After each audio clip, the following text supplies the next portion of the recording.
आपको मैं बताता हूं कि टोटल 5 तरह के कवनेंट्स थे। ओके, और जो लास्ट वाला है ना, छठवा, उसको मैं जोड़ूंगा यीशु से। उस लहू में जो तुम्हारे लिए बहाया जाता है नई वाचा है। तो मुझे एक चीज नहीं समझ में आती है, आप ऊपर के 5 कवनेंट में, वाचा में आप क्यों घुस रहे हो भाई? यह बहुत गलत बात है। ये एक वक्त के लिए था, जैसे कि मन्ना एक वक्त के लिए था, दूसरे दिन के लिए नहीं था, उसमें लग गया कीड़ा। वैसे ही इन सब के सब कवनेंट में जो उस वक्त के लिए था, अगर आज उसको लागू करोगे तो लग जाएगा कीड़ा, जिसको पौलुस कूड़ा कहता है, हनी कहता है, कीड़ा। आप इसमें हो, आप इसमें हो। वाह, लहू में नहीं वाचा। दोस्तों कैसा लग रहा है? जितने भी 200 लोग अभी जुड़े हैं, कैसा लग रहा है? टाइप करिए जैसा आपको फील हो रहा है। ये वचन के हिसाब से आप लहू में नहीं वाचा है। इसीलिए मैंने ये पोस्टर डाला था, मोसेस वर्सेस जीसस। मतलब मूसा का जो कवनेंट है उसके ठीक अपोजिट में जीसस का कवनेंट है। मूसा को क्यों रखा मैंने? वो इसलिए रखा क्योंकि इस्राएली लोग जो है वो यीशु को यही कहते थे, हम तुम्हारी क्यों सुने, क्योंकि हमारे पास में मूसा का वाचा है, हमारे पास में मूसा की व्यवस्था है। तब जीसस ने कहा कि मूसा ही तुमको एक दिन दोष ठहराएगा। तो इसका मतलब है कि ये जो 6 कवनेंट है ना, ये खुद तुमको एक दिन दोषी ठहरा देंगे स्वर्ग में। आदम तुमको दोषी देगा, नोहा, अब्राहम, मोसेस और डेविड, कि जब जीसस न्यू कवनेंट आ गया था तो हमारे कवनेंट के दायरे में क्यों घुस गए, ये खुद ही तुमको डांटेंगे। बताओ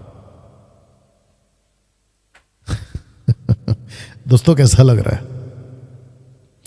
आई नो। अब इस पोस्टर को मैं समझा देता हूं। पहला पोस्टर देख लीजिए। एक दुल्हन है और उसका जो दूल्हा है वो बंधा हुआ है उससे, और वो कहीं जा रहा है, अगर आप देख पाओगे। मैरिज, जूइश मैरिज यहां पे आ गया, और वहां पे जूइश डेथ का एक फोटो मैंने वहां पे रख दिया है। अब ये क्या है, पहला फोटो देख लो ठीक से, फिर आपको मैं कुछ बता देता हूं जी। Thank you Lord. रोमियो 7:1 से, कल थोड़ा सा बताया था लेकिन आज पूरा डिटेल में आ जाएंगे, ठीक है ना? वक्त की कोई चिंता नहीं है। लिखा है कि हे भाइयों, क्या तुम नहीं जानते, मैं व्यवस्था के जानने वालों से कहता हूं, पौलुस कहता है, क्या तुम नहीं जानते, मैं व्यवस्था के जानने वालों से कहता हूं कि जब तक मनुष्य जीवित रहता है तब तक उस पर व्यवस्था की प्रभुता रहती है। अब इसको समझाने के लिए पौलुस ने इलस्ट्रेशन का एग्जाम्पल का सहारा लिया, यानी कि एग्जाम्पल का सहारा लिया, क्योंकि विवाहिता स्त्री व्यवस्था के अनुसार अपने पति के जी उससे बंधी है। ये देखो, बंधी है। जब तक पति जिंदा है, स्त्री, दुल्हन बंधी है, और वो जा रहा है, अगर आपको दिख रहा होगा, मौत की तरफ।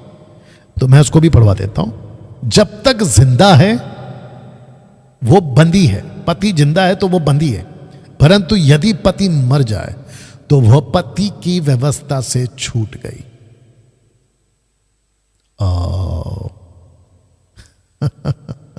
छूट गई। इलस्ट्रेशन है, एग्जाम्पल है ये। सो यदि पति के जीते जी वह किसी दूसरे पुरुष की हो जाए तो वे व्यभिचारिणी कहलाएगी, परंतु यदि पति मर जाए तो वो उस व्यवस्था से छूट गए। दूसरी बार लिख रहा है वो, यहां तक कि यदि किसी दूसरे पुरुष की हो जाए तो भी वे व्यभिचारिणी ना ठहरेगी। तो इसका मतलब है कि पति को मरना होगा अगर पत्नी, दुल्हन दूसरे से शादी करना चाहती है, या तो दुल्हन को मरना होगा, ऑब्वियस है, अगर पति को यानी कि दूल्हा दूसरा शादी करना चाहता है।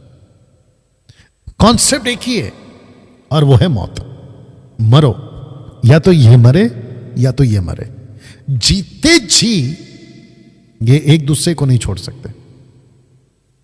जब तक मसीह नहीं मरा क्रूस पे, बहुत ध्यान से सुनना लॉरेंस जैसे लोगों, व्यवस्था जिंदा है, व्यवस्था जिंदा है। लेकिन जैसे ही क्रूस पे यीशु मरा, जितने भी यीशु पर विश्वास करेंगे, उस वक्त के यहूदी, उसके लिए वो व्यवस्था उनके लिए मर गई। छूट गए हो, फोटो फिर रख दे रहा हूं, छूट जाएंगे वो। अब आप बोलोगे डैनियल भाई ये कहां लिखा है? आइए पढ़ते वचन 4। सो हे मेरे भाइयों, ध्यान से सुनना, सो हे मेरे भाइयों, तुम भी मसीह की देह के द्वारा, मसीह की देह के द्वारा, यीशु की मृत्यु की देह की बात हो रही है, मसीह की देह के द्वारा, इसलिए मैंने ब्रैकेट में लिख दिया, व्यवस्था के लिए मरे हुए बन गए। क्योंकि व्यवस्था से छूटना है तो मरना पड़ेगा, पति से छूटना है तो औरत को मरना पड़ेगा, औरत को पति से छूटना है तो पति को मरना पड़ेगा। ये ऊपर एग्जाम्पल दे दिया उसने। नीचे कहता है सो हे मेरे भाइयों, तुम भी मसीह की देह के द्वारा, मसीह की मृत्यु की देह के द्वारा व्यवस्था के लिए मरे हुए बन गए कि उस दूसरे के हो जाओ। ओहो, उस दूसरे के, किसके? यीशु के। नीचे लिखा है जो मरे हुए में से जी उठा, यानी यीशु, ताकि हम परमेश्वर के लिए फल लाए। कौन सा फल है ये? जो परमेश्वर चाहता है। अब बताओ, पौलुस जब ऊपर कह रहा था कि जिस चीज से मुझे पहले लाभ होता था वही मेरे लिए नुकसान बन गया। अब पता चला नुकसान कैसे बन गया। उसी को वो कूड़ा कहता, क्योंकि मर गया। कैसे? आप डेड बॉडी के साथ अपना परिवार चलाओगे? वो मर चुका है, व्यवस्था मर चुकी है। यही तो एग्जाम्पल पौलुस दे रहा है। और व्यवस्था की जगह पे दूसरा पति यीशु जी उठा है। व्यवस्था नहीं जी उठी है, यीशु जी उठा है। और ये बहल बुद्धि कहता है कि यीशु यहूदी है। कहां दिख रहा है आपको? व्यवस्था मर चुकी है, व्यवस्था के लिए मरे हुए बन गए। व्यवस्था जिंदा मत करो जो मार दिया गया है। 613 कानून को फिर से जिंदा मत करो। वापस से किसी बकरी बैल बछड़े का लहू लेकर आप मंदिर में जाकर सैक्रिफाइस मत करो, क्योंकि ऑलरेडी सैक्रिफाइस क्रूस के ऊपर हो चुका है। यह इतनी सिंपल बात आप जैसे लोगों को, लॉरेंस जैसे लोगों को क्यों नहीं समझ में आती? यही वजह है कि यहां कहीं पे भी आपको कैंडल स्टिक जैसे वो लगा के घूम रहा है, जीसस की फोटो, रोजरी, तस्वीर, आपको कुछ नहीं मिलेगी। मैं तस्वीरों का एग्जांपल आपको समझाने के लिए लेता हूं। सिंपल है। कैसा लग रहा है? ताकि हम परमेश्वर के लिए फल लाएं। इसका मतलब क्या पता है? यीशु ने क्या कहा यूहन्ना 15:1 में? यदि तुम मुझ में, मेरी बातें तुम में, जो डाली मुझ में और मैं उसमें, वो फल लाता है। किसके लिए? क्योंकि लिखा है वचन 7-8 में, पिता की इच्छा यह है कि तुम फल नहीं बल्कि बहुत सा फल लाओ। मैं आपको बता दूं, अगर आपका पति जिंदा है, कौन सा वाला? व्यवस्था वाला, आप फल नहीं ला सकते। व्यवस्था को आपके लिए मरना होगा अगर आपको मसीहा से शादी करना है। ये इसके हिसाब से मैंने तब जाकर लिखा है under Jesus covenant umbrella, under Jesus covenant umbrella. यीशु की ये छतरी है। इस छतरी के नीचे आप जूइश को कैसे ला रहे हो, यानी कि टीचिंग को कैसे ला रहे हो? जूइश मतलब टीचिंग, बॉडी ऑफ क्राइस्ट और जूइश का टीचिंग दोनों एक ही छतरी के नीचे कैसे आएगा? लॉरेंस जैसे बैल बुद्धि वालों, मैंने तब लिखा दोनों शिक्षाओं को एक छतरी के नीचे मत लाइए। देखो, दोनों शिक्षाओं को एक छतरी के नीचे मत लाइए। लेकिन आजकल बहुत सारे चर्चों में शोफार फूका जाता है दलित को ओढ़कर, यानी कि वो प्रेयर शॉल बाइबल के मुताबिक कभी नहीं था, लेकिन इन्होंने बना दिया प्रेयर शॉल, प्रार्थना का शॉल। कहां लिखा बाइबल में? निकाल के बताओ। वो निशानी थी कि उनको पाप नहीं करना होता था। जो नीला धागा है ना, वो निशानी थी कि उनको पाप नहीं करना है। वो धागा उनको याद दिलाता था, क्योंकि उन दिनों में बाइबल नहीं होती थी, लिखित में, पेपर नहीं होता था। बताओ, तब जाकर ये पोस्टर, मैंने आज आप लोगों को बोला था कि मैं 4 बजे लाइव आऊंगा, तब मैंने ये फोटो डाला था, अगर आपको याद होगा। दूसरा सुसमाचार, मसीह का सुसमाचार कहां से आया बताता हूं, उसके बाद में मैं फिनिश करूंगा। मुझे आश्चर्य होता है कि जिसने तुम्हें मसीह के अनुग्रह से बुलाया उससे तुम इतनी जल्दी फिरकर और ही प्रकार के सुसमाचार कर झुकने लगे। और ही प्रकार के, ये और ही प्रकार के कॉन्टेक्स्ट में व्यवस्था है एक्चुअली, परंतु वो दूसरा सुसमाचार है ही नहीं। दूसरा सुसमाचार कौन सा? मूसा वाला, वो है ही नहीं। पर बात यह है कि कितने ऐसे जो तुम्हें घबरा देते हैं, खतना कराओ, तायत दो, 613 कानून में से कुछ कानून जो पसंद है मानो, जो कि पौलुस कहता है वो कूड़ा है, कूड़ा कचरा। मसीह के सुसमाचार को बिगाड़ना चाहते हैं, परंतु यदि हम या स्वर से कोई दूत भी उस सुसमाचार को छोड़ जो हमने तुमको सुनाया है, कोई और सुसमाचार तुम्हें सुनाए, तो श्रापित, श्रापित, ही विल बी कर्स्ड, श्रापित। तो लॉरेंस, आपकी टीचिंग को और आपको मैं क्या बोलूं फिर? तय करो, और उसके जो सब्सक्राइबर्स हैं आप लोग भी तय करो, क्वेश्चन मार्क। दूसरा सुसमाचार, यीशु यहूदी है, क्या बकवास है यार। यहूदी कल्चर को समझना होगा क्योंकि शादी होने वाली है। अच्छा, कहां लिखा है कि यहूदियों के हिसाब से आपकी शादी होगी? कहां लिखा है? निकाल के बताओ, अगर हिम्मत है तो। बकवास मत किया करो। इनकी टीचिंग में अगर मैं घुसूं ना, जो कि मैं नहीं घुसता हूं, नहीं मैं घुसूंगा, मेरे पास टाइम नहीं है, धज्जियां उड़ा दूंगा। लेकिन इनकी मस्ती देखो कितनी है। जो सही है, ये तो वैसा हो गया ना उल्टा चोर कोतवाल को डांटे। जो सही टीचिंग दे रहा है उसमें घुस रहे हैं। डैनियल राज ने ऐसा बोला तो क्या कर लिया? ये वो बादल हैं जो सिर्फ गरजते हैं, बरसते नहीं। ये वो कुत्ते हैं जो सिर्फ भौंकते हैं, काटते नहीं है। इनकी हिम्मत नहीं है, नौ पढ़ते हैं।